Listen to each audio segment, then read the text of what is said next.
શેડાવીમાં નસબંધી કરવા માટે તપાસ તેજ થઈ છે। જિલ્લામાં કેટલા લોકોની નસબંધી કરાઈ છે તેની તપાસ ચાલી રહી છે। મહેસાણાની આરોગ્ય વિભાગની ટીમ જમાનપુર પહોંચી। જમાનપુરમાં પણ પરિણીત યુવાનની નસબંધી કરાઈ છે। અન્ય ગામોમાં પણ નસબંધીના ઓપરેશન મુદ્દે તપાસ હાથ ધરવામાં આવી છે। તો અડાલજમાં જે ઘટનાક્રમ બન્યો છે એ પછી એક હવે તપાસ થઈ રહી છે। કોની નસબંધીઓ કરાઈ છે, કારણ કે એક મોટા રેકેટનો પર્દાફાશ થાય તેવી શક્યતાઓ જોવામાં આવી રહી છે।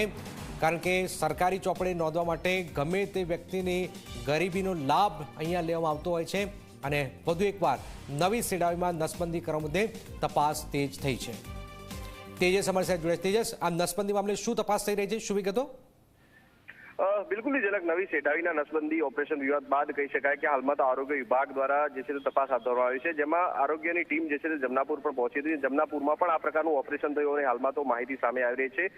કહી શકાય કે એક પરિણીત પુરુષની આમાં જે છે તે નસબંધી કરી દેવાનો હાલમાં તો વિવાદ સામે આવી રહ્યો છે અને એક વ્યક્તિને નસબંધી માટે લઈ ગયા હતા, પરંતુ તેને જે છે તે ખ્યાલ આવતા ત્યાંથી ભાગી છૂટ્યો તે પ્રકારની માહિતી હાલમાં તો સામે છે। કહી શકાય કે હાલમાં મહેસાણા જિલ્લામાં નસબંધી કાંડનો વિવાદ જે છે તે હાલમાં તો ચર્ચાસ્પદ બનવા ગયો છે અને હાલમાં તો આરોગ્ય વિભાગની ટીમ જે છે તે કામગીરી કરી છે। સ્થળ ઉપર જે છે તે તપાસ કરી છે કે ક્યાં કેવા પ્રકારના ઓપરેશન સાચા કેટલા થયા છે, કેટલા ખોટા ઓપરેશન થયા, સમગ્ર મામલે હાલમાં તો આરોગ્ય વિભાગની ટીમ તપાસ કરી રહી છે। જી જનક, બિલકુલ આભાર તેજસ। તો નસબંધી કાંડ મામલે એક પછી એક તપાસ થઈ રહી છે।